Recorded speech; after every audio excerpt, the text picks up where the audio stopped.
Thank you.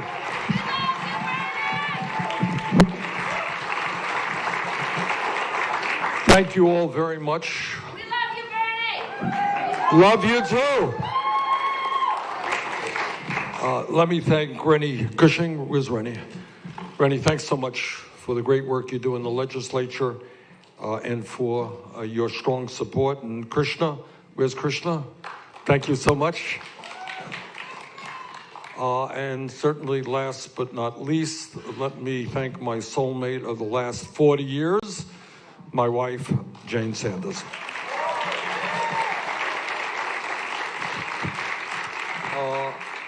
As some of you may know, they are still counting votes in Iowa. I assume that one of these years that vote count will be completed. But as of 70% of the count, we are winning the popular vote, and we thank the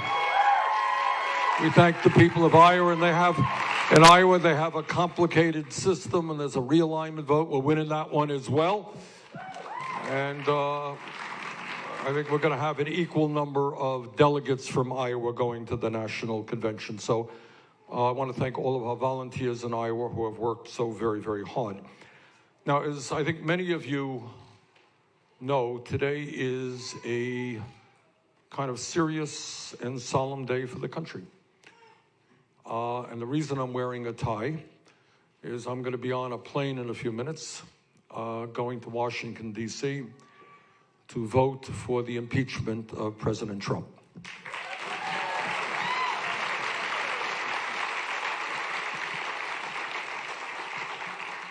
And this is serious business, and it's something that I have taken seriously. You know, frankly, I would have preferred to be campaigning in New Hampshire and Iowa during the period, but an impeachment is a rarity. It is of enormous consequence, and it's something that I have taken seriously, as other senatorial candidates have done as well.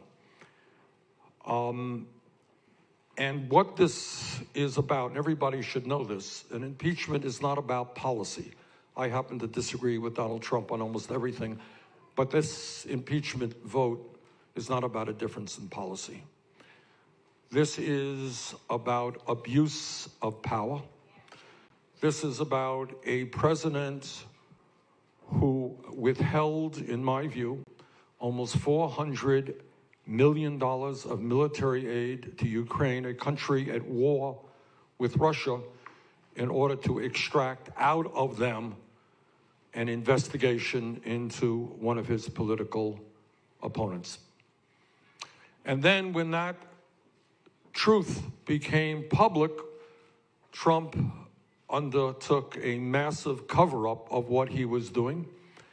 And when the U.S. Congress, under its constitutional responsibility, subpoenaed members of his administration, demanded documents, he refused to provide that information. And that is an obstruction of the work of Congress. Now, what are the implications of this? Why is this so significant? What is significant is if Trump is able to get away with it, and I fear very much that he will, because we don't have enough Republicans in the Senate who have the courage to do what many of them know is right. If Trump gets away with this, I want you to appreciate the precedent that is being established. It means that future presidents can say to a governor, hey, I got some infrastructure money for you, but you're not going to get your fair share unless I get your endorsement. Or go to China and say, hey, China, I need some help in my coming election. See what kind of dirt you can dig up on my opponent, and we'll give you a better trade agreement. That's called abuse of power. That's using the power of the presidency for your own, in this case, personal and political benefit. That is unconstitutional, and that should not be allowed. Now, the other issue, the issue of obstruction of Congress, is a big deal as well. You know, one of the things in the last couple of weeks, sitting in the Senate, listening to all of the discussion from the very able attorneys from the House and the Senate, is you learn a little bit about constitutional law. I'm not a lawyer, so I was interested in hearing all this, and you really are impressed about the Constitution that the founders of this country wrote over 200 years ago. It's really quite an amazing document, which, given all of the changes in the world, has really held up quite well. And what the founders were about was saying, you know, we, way back then, during the Revolutionary War, we fought against tyranny, we fought against autocracy, and we want to create a government where nobody has all the power. That's what we fought against. Now, God knows that the democracy they created was not perfect. Women couldn't vote. We had slavery and so forth and so on. But they were very cognizant of trying to prevent any entity, president, from having too much power. And they created this division of power in the Constitution, in the court system, in the presidency. And when Trump says to the Congress, I am sorry, I am not going to give you the information that you want, what you are talking about is a president who thinks he is above the law. Doesn't matter to me what Congress wants. I'm the president. I can do anything I want. You want to investigate me? You want information?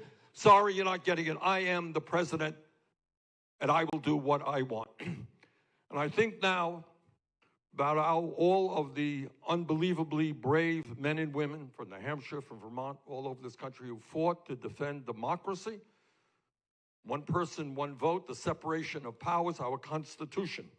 In fact, every member of the Congress and the president swears an oath of allegiance to the Constitution. Well, you're not respecting the Constitution when you think you are above the law. And that is what the vote today is about. So I'm going to be in Washington in a few hours. I will vote to impeach this president, who I believe is the most dangerous president in the history of this country.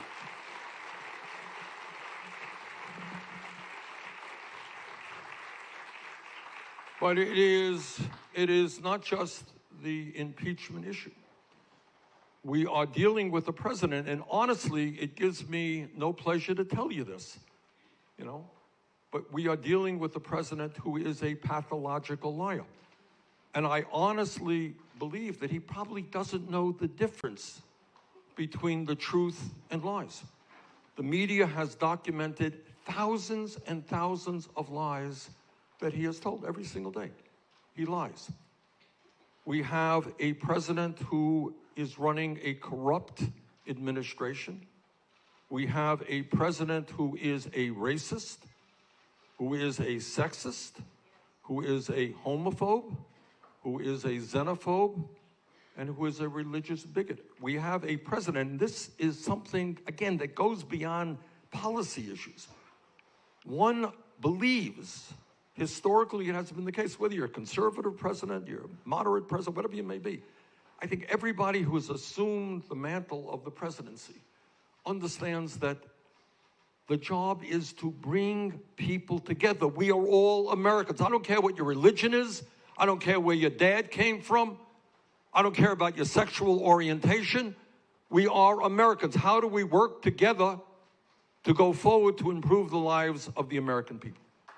All right?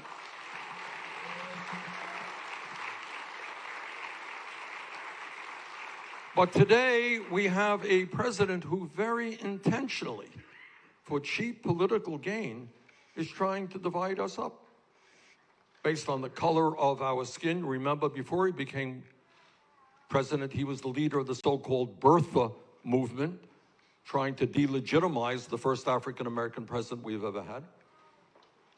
He is trying to divide us up by where we come from, his constant attacks on the undocumented, and so forth and so on. So what we are going to do, and what we are doing in this campaign, and what we will do in the White House, is exactly the opposite of what Trump is doing. He's trying to divide us up. We're going to bring our people together, black and white and Latino, Native American, Asian American, gay and straight.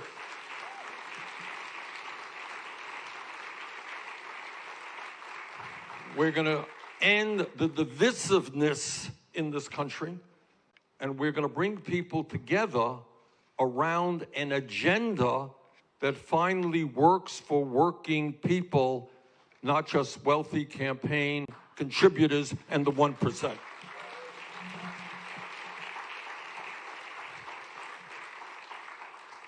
You know, people talk, I'm often asked by the media, well, how are you going to bring people together? Well, I will tell you how, because despite what some may think, there is a lot more commonality of views in this country than some perceive. Whether you are a conservative Republican or a progressive Democrat or an independent, you know that we have a corrupt political system today in which billionaires are able to buy elections. The American people don't like that. They want it to change. Here in New England, probably in this very room, you have town meetings and people argue about how much you're going to spend on the schools or on the roads. And then people raise their hand. One person, one vote is what American democracy is supposed to be about, and that's what we are going to fight for.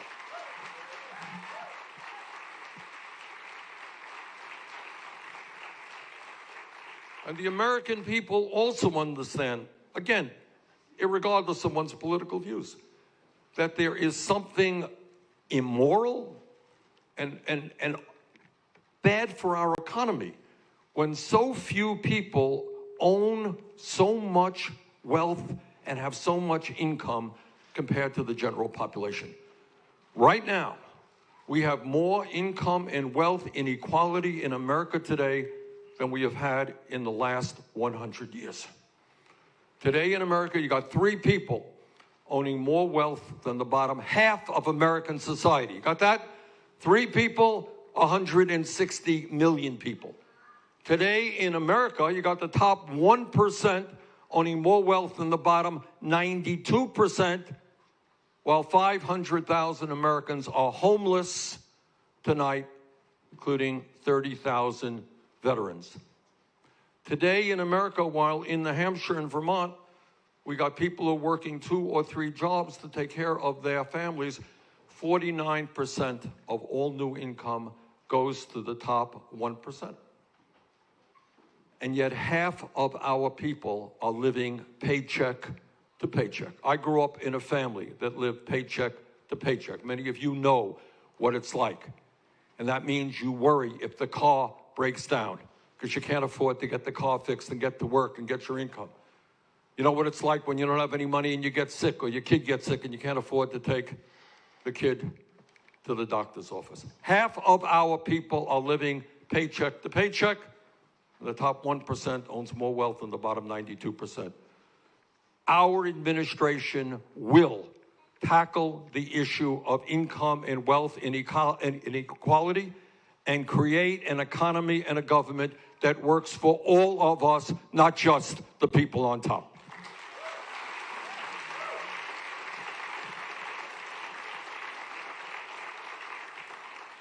You know, when we talk about the real issues facing the American people, I think we all know what they are.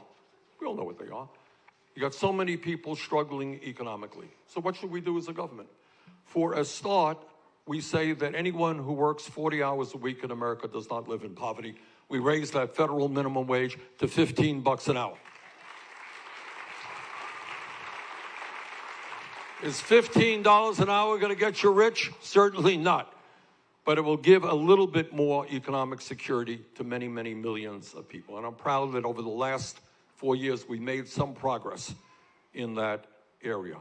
It means that in America, when we talk about fairness, women should not make 80 cents on the dollar compared to men. Equal pay for equal work.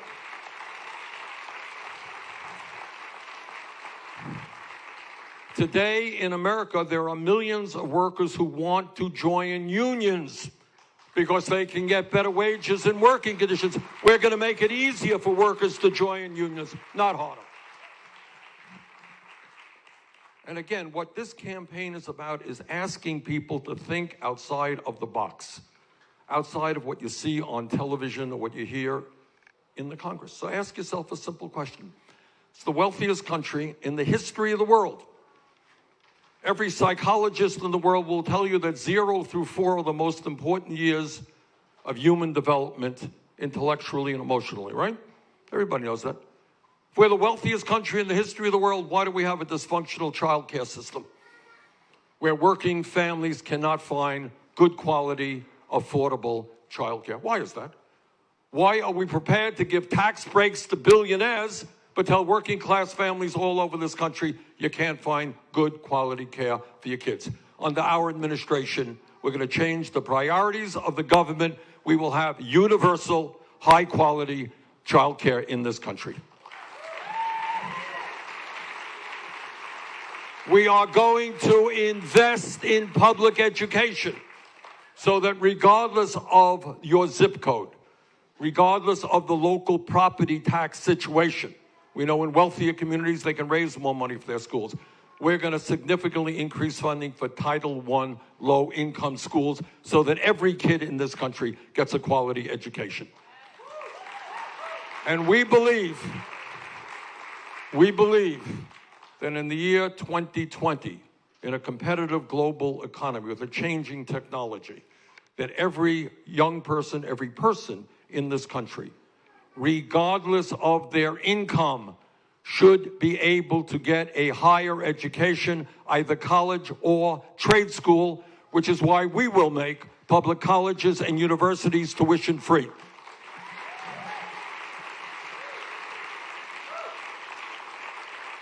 And when we change the priorities and the value systems of what goes on in Washington, what we say is instead of doing what Trump did a couple of years ago, giving $1 trillion in tax breaks to large, profitable corporations and the 1%, what we will do is cancel all student debt in America.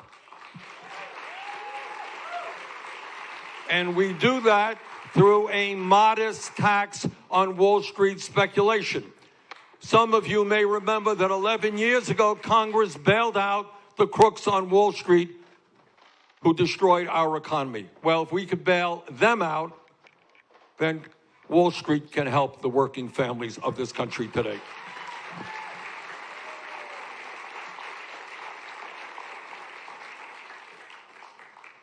It's another issue that I have talked about a lot. I want to talk about it today. Very fundamental issue. To me, it's been part of my life since I've been involved in politics. And I think it is probably the issue that the American people hold dearest to their hearts right now and are concerned about. And that is, as a nation, we have finally got to do what every other major country on earth is doing. And that is to say loudly and clearly that health care is a human right, not a privilege.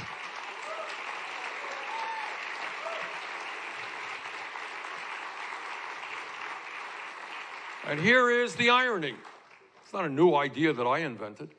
This is an idea that presidents from Teddy Roosevelt at the beginning of the 20th century have been talking about. FDR talked about it. Harry Truman talked about it. JFK talked about it. Lyndon Johnson talked about it. Richard Nixon talked about it. Obama talked about it. Carter talked about it. The time has come where after 100 years of talk, we have got to summon the courage to take on the insurance companies and the drug companies and finally pass a Medicare-for-All single-payer program.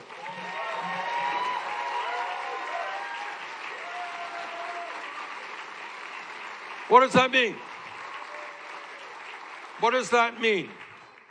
So let me tell you exactly what it means, because you can hear a lot of lies and misinformation about Medicare for All, because last year, while 87 million Americans have no insurance or are underinsured, while 30,000 of us died last year because they didn't get to the doctor on time, while we pay the highest prices in the world for prescription drugs because of the greed and corruption of the pharmaceutical industry. And this is totally amazing. And I want you all to think about it when you hear people on the TV telling you how great our healthcare system is. Heard it from Trump last night, how great our healthcare system. 500,000 people went bankrupt last year because of medically related debt. Can you imagine the obscenity, the grossness of somebody being diagnosed with cancer, fighting for their lives, having to worry about whether their family will experience financial ruin. In America, when you get sick, you should not go bankrupt.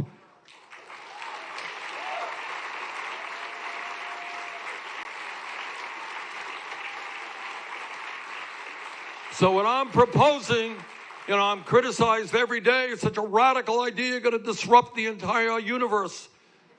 What are we talking about? We are talking about expanding the most popular health insurance program in America right now, called Medicare. That's all, over a 4-year period.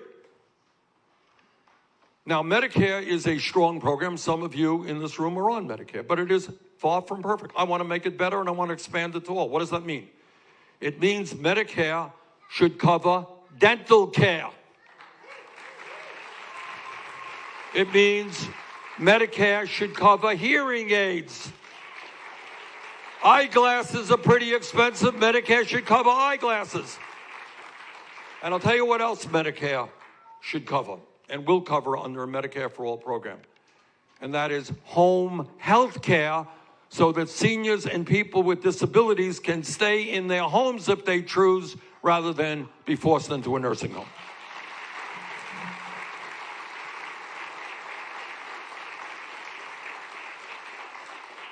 People say, Medicare for all is so expensive. Bernie, how are you going to pay for it? And I will tell you. Before I tell you how I'm going to pay for it, let's talk for a moment about how we are paying for health care right now. We're paying for health care right now in terms of premiums that you and your employers are paying. That's how you're paying for it. I remember a few months ago, I talked to a woman here in, I think it was Manchester, and she was, I would say, in her late 50s. She may have had some medical issues. She was paying over $1,500 a month in premiums, okay? Others are paying less. But for that average family in the middle of our economy, that family makes $60,000 a year. That family is paying $12,000 a year in health care. So right now we pay for it through premiums. And if I asked you, some of you would be telling me you're paying $1,000 a month, $500, whatever it may be. We pay for it through co-payments, right?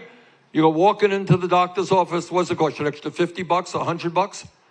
And millions of people can't afford that $50 or $100, so they don't go to the doctor when they should. We're paying for it through one of the most absurd concepts ever invented by a human being, called deductibles. Now, we take for granted deductibles. Think about it. It is an insane concept. You're spending a fortune on health insurance. You think you should be able to go to the doctor when you want. No, you can't. Because in this room, there are people. Will you tell me, what kind of deductibles do people have in this room? How much? 6,000. 2,500? How much? 6? 8? I'm sorry, 7? Okay. What that means is you're paying a pretty penny for health insurance, but before you can walk into the doctor's office, you got to come up with 5, 6, 7,000, sometimes 10,000, sometimes more than that.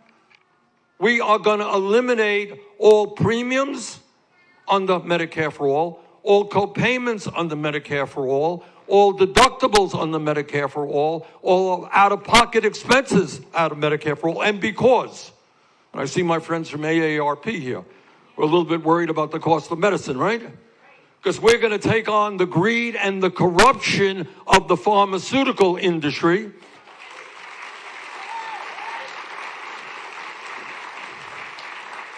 Who in some cases, and I want you all to hear this because this is not just the drug companies, this is political corruption. There are people in this country who are paying 10 times more for insulin and for other prescription drugs than the Canadians and the Europeans are paying. 10 times more. You know why? Because the pharmaceutical industry has spent billions of dollars in the last 20 years buying and selling politicians through lobbying and campaign contributions. So today, for those of you who are in the drug companies are listening, your days of greed are coming to an end.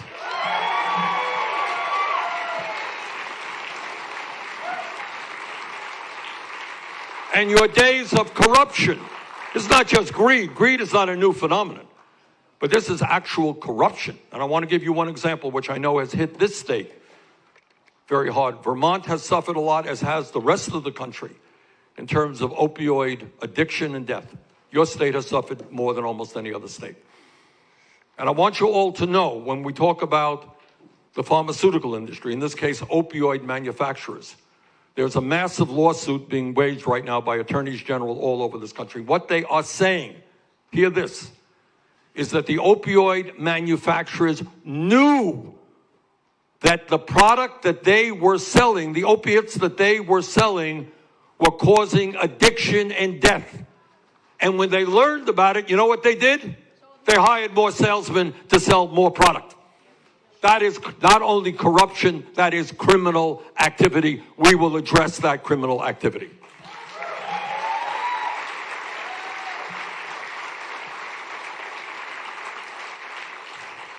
So what Medicare for All is about is, over a 4-year period, expanding Medicare to cover benefits that I mentioned, and then in the first year, lowering the age of eligibility from 65 down to 55 in the first year. Millions of people 60 years of age would give their right arm to be on Medicare today. Well, we're going to lower that age to 55, next year 45, next year 35, fourth year, everybody is in. And the message out there,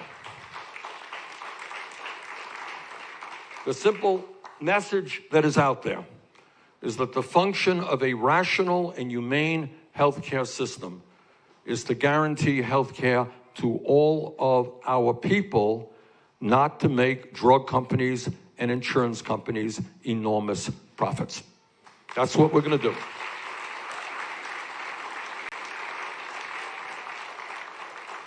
There's another issue out there that I wish I didn't have to discuss with you. I wish I could push it underneath the rug and ignore it, but you can't. Not for our kids' sake or future generations. Donald Trump tells you that climate change is a hoax. What the scientific community tells you is that climate change is an existential threat to this country and the entire planet. The scientists are right. Trump is wrong.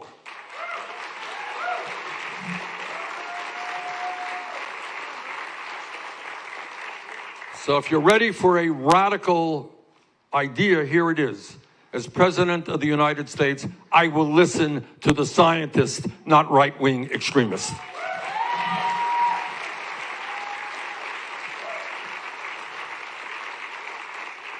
And what is scary, and this is scary, in terms of what the scientists are telling us, is not that climate change is real. They've known that for years. Not that it is already causing a lot of damage. Not that it's caused by human activity. They've known that for years. What they are now telling us is they have underestimated the speed and severity in which climate change is ravaging this planet. That's what they're telling us. They're telling us that the polar ice caps are melting at a faster rate. The oceans are warming. Sea levels are rising much faster than they had anticipated. That drought is more severe than they had anticipated. You want to know about drought? You want to know about heat waves? Take a look at what is happening in Australia today. And if you think that climate change is not real and you want to ignore climate change, look at what's happening in Australia, and in the next 50, 100 years, understand that that will happen all over the world. The scientists are also telling us that when the weather warms up, bacteria will spread because it thrives on the heat. The United Nations is telling us that as a result of climate change, there will be hundreds of millions of climate refugees, people who can no longer live in their communities because there's no clean water, no land to grow their crops. And when millions of people migrate, that creates war and international tension. What exacerbates this problem, makes it even more complicated than it is this is not just an American issue. We could do everything right tomorrow and not solve the global problem. So what I will do as president is not ignore the issue. I will reach out to the people all over the world, China, Russia, India, Pakistan, Brazil, Africa, all over the world, and say, on this issue, we are in it together. We are bound together on this issue. And maybe, just maybe, instead of spending as a world $1.8 trillion on weapons of destruction designed to go to war and kill each other, maybe we should pool our resources against our common enemy, which is climate change.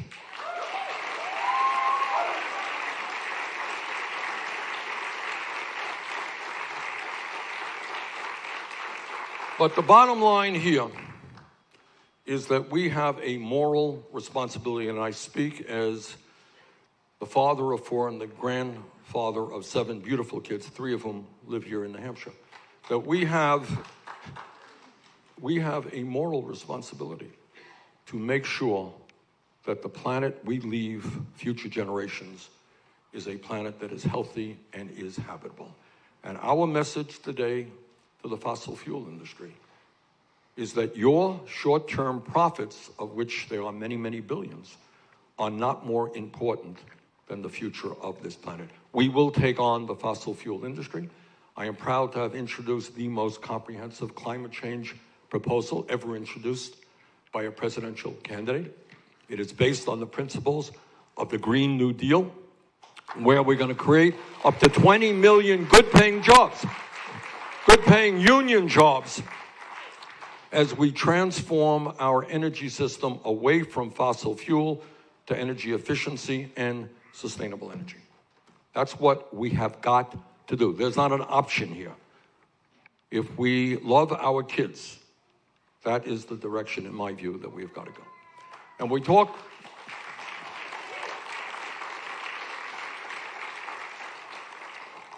about an agenda that works for all and that reflects the principles of what this country is about. We have got to deal with a broken and racist criminal justice system. That's just the fact.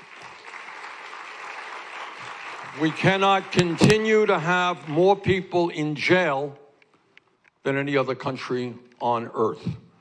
And that means basically that we have to invest in our young people. Make sure they have good jobs when they leave school. Make sure that they do not drop out of school. Make sure that they have a proper education so they can do well in a changing economy. We invest in our young people rather than investing in more jails and incarceration.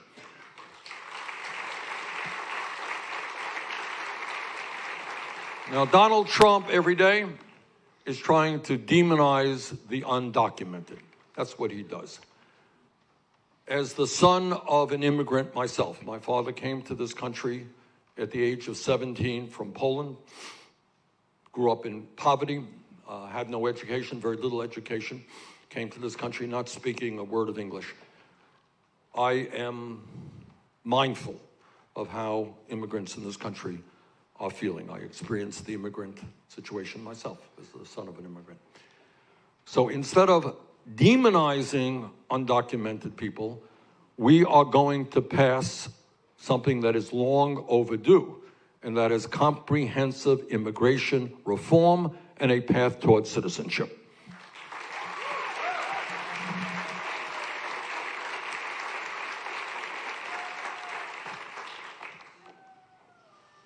There's an issue that, regardless of your political views, are on the minds of many Americans and children. And that is the level of gun violence in this country and the horror we all experience when we turn on the TV and we learn about another mass shooting someplace. I remember being here in New Hampshire a number of months ago, before Christmas, and a woman stood up and she said, "Bernie, what am I supposed to tell my 11-year-old daughter who wants me to get her a bulletproof backpack for Christmas?" Right? This is what kids, I was in Iowa, this kid 6'2", looked like a football player to me, says, kids in my school are really worried about some terrible thing happening. So it's not just the mass shootings that we see. It is not only the 40,000 people who are killed every year as a result of guns. It is the fear that so many of our young people and people in general are now experiencing. So my pledge to you in terms of gun safety is that our legislation will be written by the American people, not the NRA.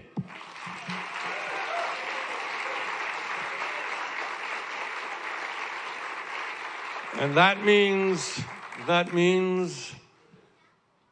we will have universal background checks. We will end the gun show loophole. We'll end the straw man provision. And what we will also do is what a majority of the American people now want us to do: end the sale and distribution of assault weapons in this country.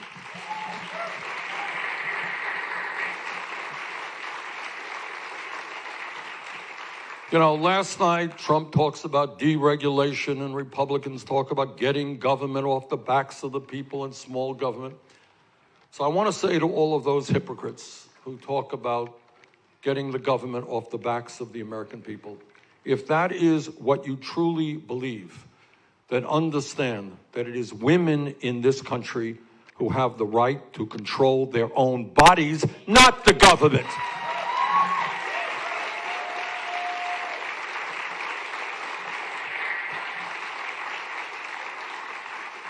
So let me wrap it up by just saying this, and we'll open it up to some questions. Is what our campaign is about, and what our administration will be about, is number one, we have got to defeat Trump. Trump is the most dangerous president in the modern history of our country. And I think I can speak for my friends who are running in the Democratic primary and tell you that no matter who wins the nomination, I certainly hope it will be me, that we will be united around the winner and doing everything that we can to make sure that Trump is defeated.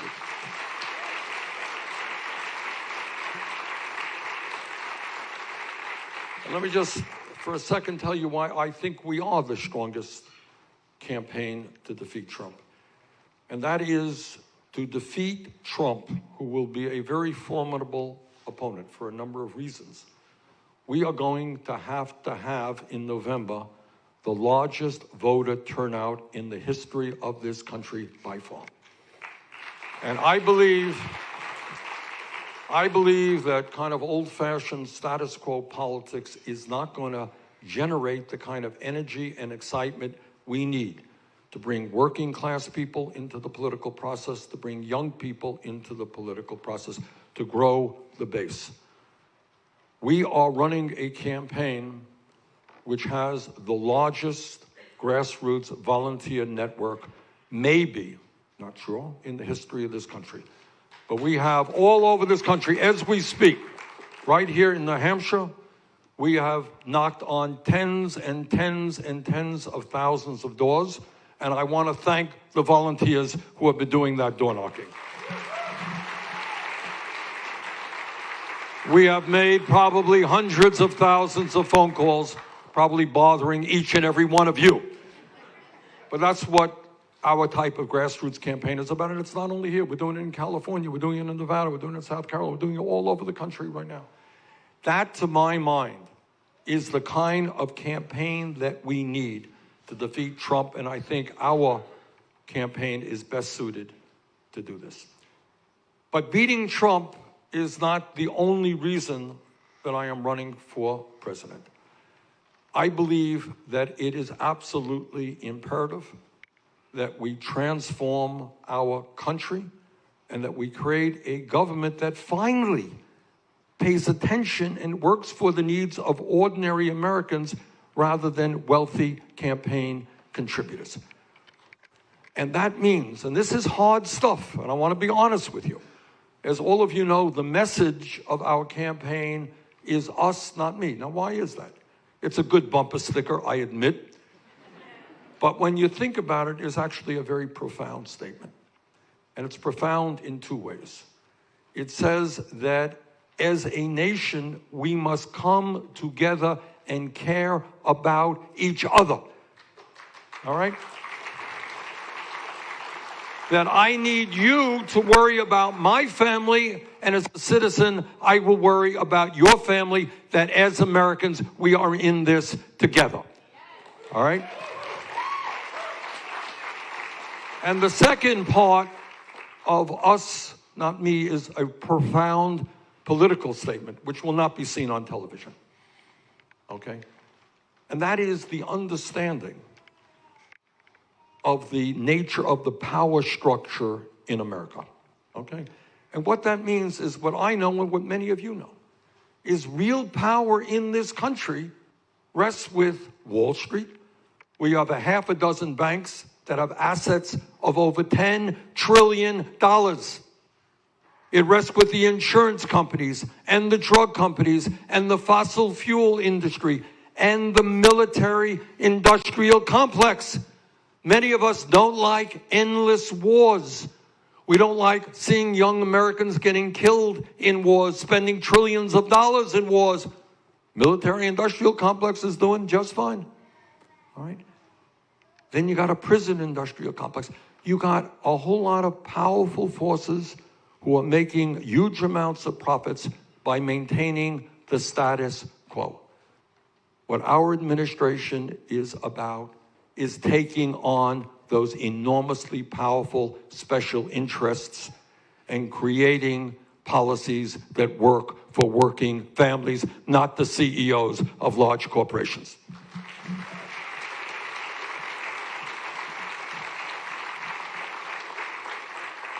Which takes us to next Tuesday. And that is the first primary in the nation, right here in New Hampshire. Very, very important primary. And what I'm here today is to ask not only for your support, I'm here to urge you to help us have a very large voter turnout. I'm asking you to help us bring your friends and family and coworkers to vote as well. If we win here in New Hampshire, I think we've got a good shot at it. It will have a profound impact on future primaries and caucuses. So next Tuesday, please come out and vote. Please give us your support.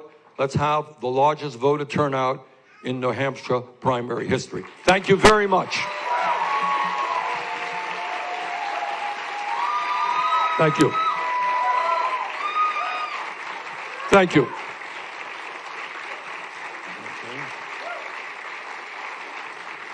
Okay, I'm going to be on a plane soon. Do we have a few, Shannon? We got a few mics here? Where do we have mics? All right, there's one mic. On this side, do we have another mic? All right, mic one, mic two. Okay. Anybody has any questions? Okay, ma'am, right here. Grab the mic. It's coming. Hi, Senator Sanders. My name is Sarah. I'm Jewish, and I care a lot about Palestinian and Israeli human rights. And so last week, I was disgusted and horrified, as I'm sure you were too, by the release of Trump's so-called peace plan. Yes. Because it promises to expand and extend permanent occupation and annexation in Israel-Palestine. Yes. AIPAC rushed to embrace the plan, and their annual policy conference is coming up in a month. And we know that what they do there, as they do every year, is use the opportunity to shore up support for unconditional military aid in the form of a blank check to fund occupation. And they do that by forming alliances with Islamophobes and anti-Semites and white supremacists. And that doesn't represent my values, so I'm not going to the conference. You made it very clear last year that it doesn't represent your values either, and so you weren't going last year. You're not going this year, right? Well, if I do go, I don't think I am. I don't think it's going to be on my schedule. But, you know, I have no objection to going. But the question is, what does I say when I get there? That's the point. And what I will say is something what I have said for years. And I speak as somebody who's Jewish. And that is, we need a foreign policy in this country. We need a Mideast policy, which absolutely protects the integrity and the independence and safety of Israel, but also understands that the Palestinian people have needs and they have got to be treated with respect and dignity. And that is not the case right now. So that is my view. We will treat all people with respect and dignity. Okay, other questions? Okay, I see a hand way in the back. Gentleman in the, yeah. Why don't you wait for the mic there? In 1974, Congress passed... hold the mic. Oh, thank you. In 1974, I think Congress passed the Impound Act because Richard M. Nixon was not distributing funds appropriately, kind of pocket veto of the funds. Why is that not being mentioned by the Democrats in the context of this impeachment? In other words, what Trump did may have been justified in some people's mind, but that doesn't stay to the legality, and that was an illegal act based on that congressional act. Well, I mean, I think, as I mentioned earlier, one of the fears, if Trump is not impeached, if the Republicans say, hey, what he did was okay, what it sets the standard for Trump to do again and again, and for future presidents to say, doesn't matter what the law is, hey, New Hampshire, you want a certain amount of road money, infrastructure money? Hey, Governor, you better come to my office and tell the world what a great president I am. You're not getting your fair share. Your money's going to Tennessee instead.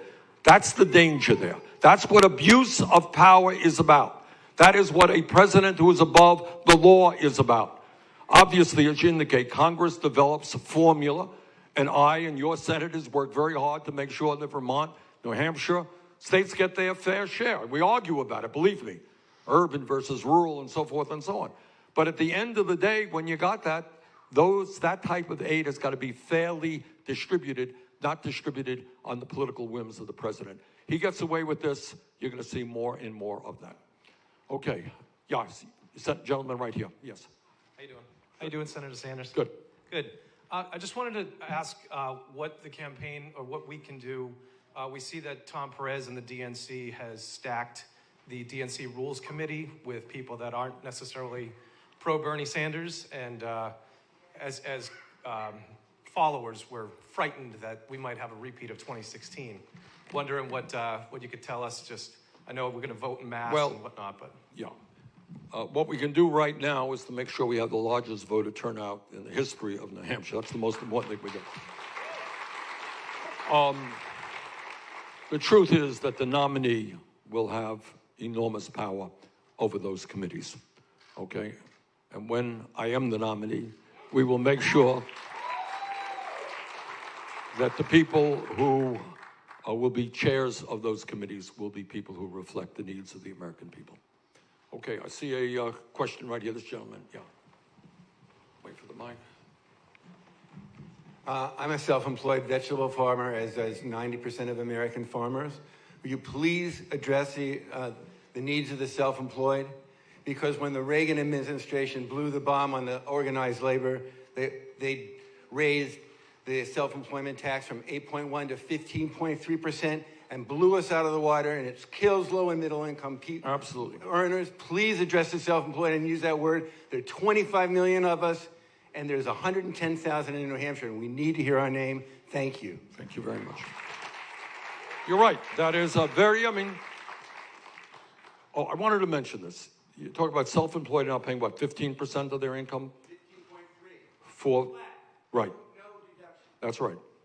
Meanwhile, while that goes on, self-employed are paying an outrageous percentage of, in some cases, limited income. Under Trump, we have moved to a situation where billionaires in America have a lower effective tax rate than you do, than the working class and middle class of this country. So what we need is a tax system, especially at a time of massive income and wealth inequality, where under Trump, the billionaire class has seen hundreds of billions of dollars increase in their wealth. We need to say to the wealthy and to the large corporations, yes, you will start paying your fair share of taxes. Okay. Yeah, gentleman right here up front. Hi, Senator. I think that you are probably the only candidate that can really address income inequality and bring upward mobility to most of the vulnerable people in America. However, after I graduate this May, I will be working as an analyst at one of America's largest health insurers, which creates an inner conflict for me to vote for you, but also a fear of being unemployed after graduation because there's no need for my job anymore. So what kind of reassurance can you provide to me and the hundreds of thousands of other people who work for private insurers that there is still a need for our careers after single-payer health care? Okay. It's a fair question and a good question. What's your name? Alex. Okay. Look, this issue in your question is not a dissimilar question than I hear from people who work in the fossil fuel industry. Does anybody think that Alex is an enemy of mine, that I don't want him the best? Of course we want him the best. So do we want workers in coal mines and on oil rigs. So what we have done is two things. In terms of climate change, we have got to move away from fossil fuel. And we build into our climate change proposal a unprecedented level of what we call a just transition period. People get 5 years of pay, and they get benefits, and they get educational opportunities. And we're doing the same for people who work in the healthcare industry. The truth is that the reason we pay, Alex, as you probably know, twice as much per person for healthcare as do the people of any other country is right now we have a Byzantine, complicated system of thousands of different health insurance plans, all right? So you got a $5,000 deductible, you have a $10,000. You're in this network, you're in that network. Your copayment is this, your copayment is that, you cover the prescription drugs, you don't get prescription drugs. It is an insanely complicated system, which, by the way, is driving doctors and nurses crazy, which is why the American College of Physicians, 158,000, have endorsed Medicare-for-All. All right? So, to answer your question, people who work in the healthcare industry, the workers are not our enemy. We will have a very just, unprecedented transition program to make sure that those people are made whole. And the other point that I would make is once we open the doors of healthcare to the 87 million who are uninsured and underinsured, we will be creating a lot more jobs than we are losing. Okay? Okay, thank you, Alex.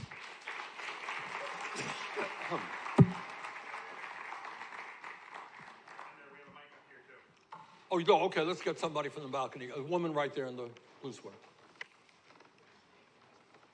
Hi, Mr. Sanders.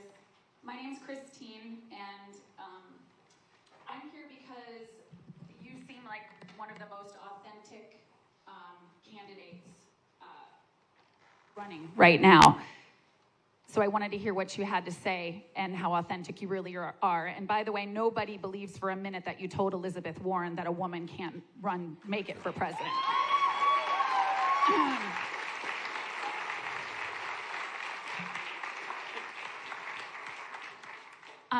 So you've been very consistent and authentic. And since I've been 18, I voted half in every presidential election, and half I voted Republican, and half I voted Democrat. So I'm very interested in what you're doing for the poor. That's where I want to know. For the what? For the poor. I'm interested in what. So one issue that you have not been consistent on is open borders. When you first ran, you said it was a Koch brothers scheme and seemed to recognize that low-wage workers being dumped into the country does not help low-wage workers. My family's 134% of the poverty level. So I worked at a restaurant in New Hampshire this summer, and the dishwashers were starting at $14 an hour, teenagers. Can you please explain why you changed on that issue? Did you have to change because donors seem to want the low-wage workers? No. Okay. First thought. What I believe in, absolutely, is I don't believe in open borders. If open borders mean anybody can come from any place in the world, there's no country in the history of the world, I think, that has ever had that view. That is not my view. But my view is that we have 11 million undocumented here. Many of those workers, by the way, are being exploited right now. You know, Trump wants to throw everybody out of the country. If he threw people out of the country, the price of food in this country would skyrocket. Who do you think is picking the crops and planting all over this country? Okay. So what we need to do, and I think what the American people want us to do, is rather than demonize the undocumented, what they want is a sensible immigration policy, which includes the following. Right now, you got 1.8 million young people in this country who came to this country at the age of 2, 3, 5. Trump took away their legal status. As president, I would restore the legal protection for the 1.8 million in the DACA program. Number two, in my view, what the United States of America is not about is having federal agents seize little babies from the arms of their mothers. That's not what this country is about. And we're going to end that. Nor is it throwing children. So we need to hire hundreds of administrative judges at the border so that we could deal with asylum issues in a rational and expeditious way. And thirdly, as I mentioned, we need to move toward comprehensive immigration reform and a path toward citizenship. Okay, maybe a couple of more questions. Okay, see a gentleman over there at the end there. Yeah.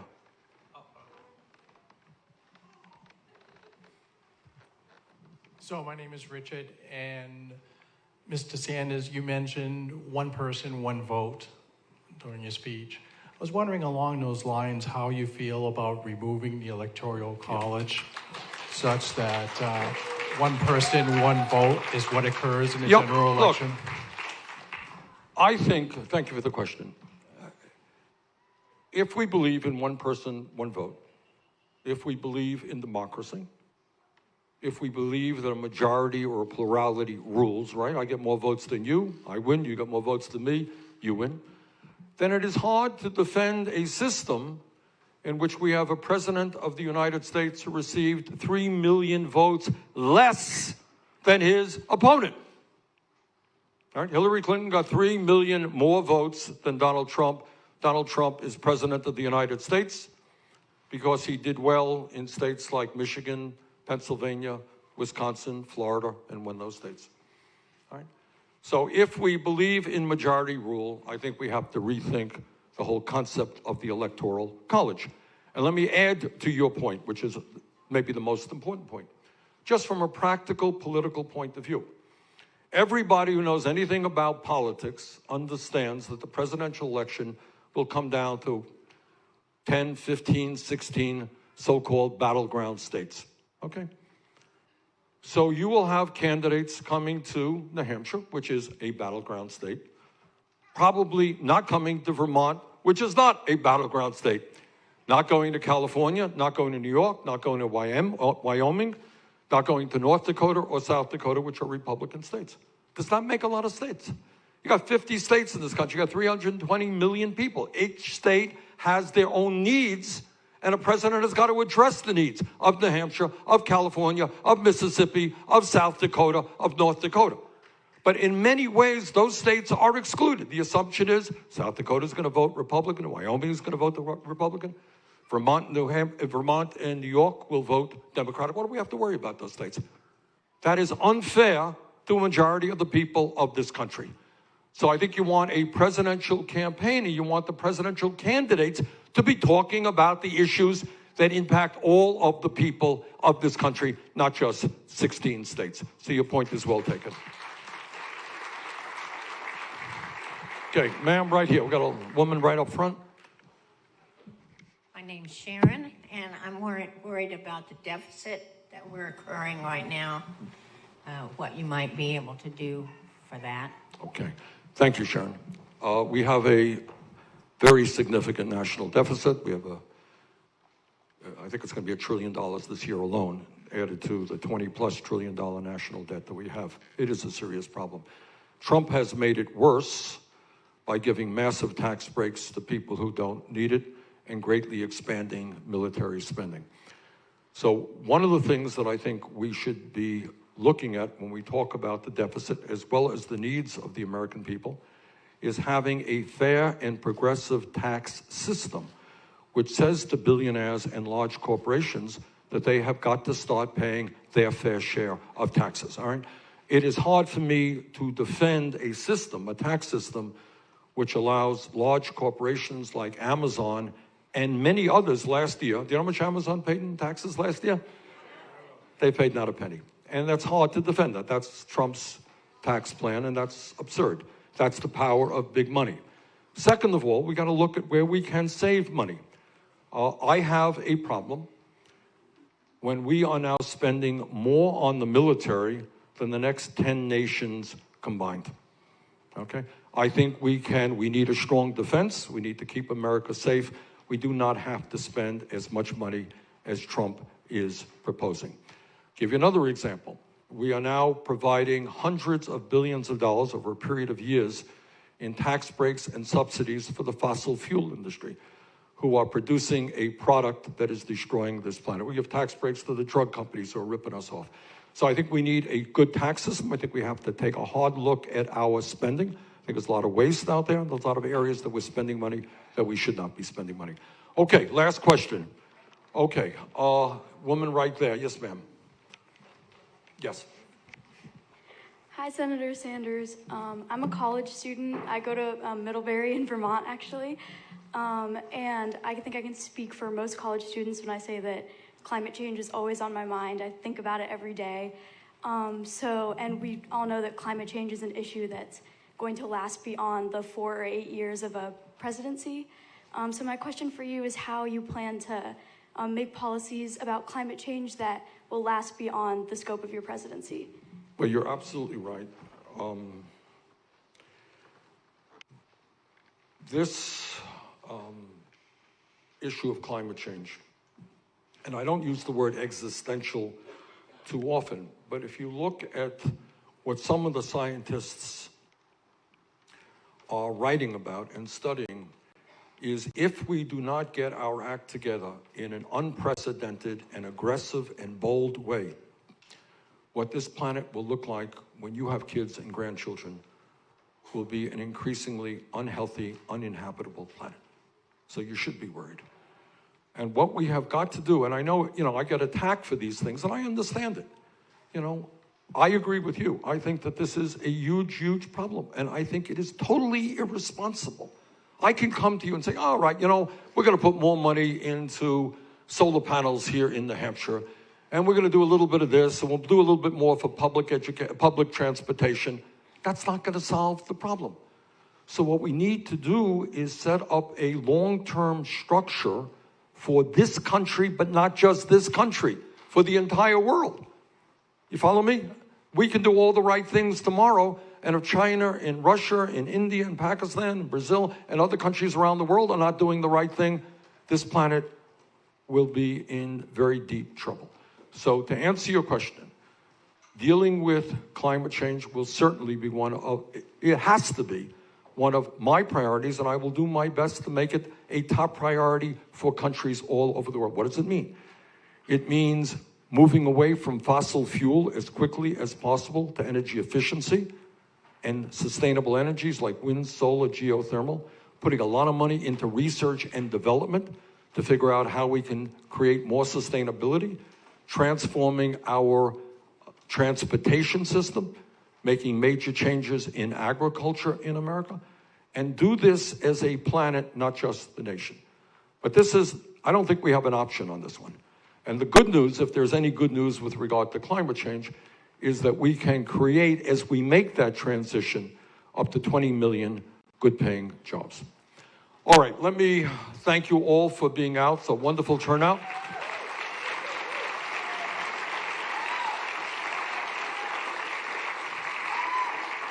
And just to remind you, there's an election next Tuesday. Don't forget it. Thank you.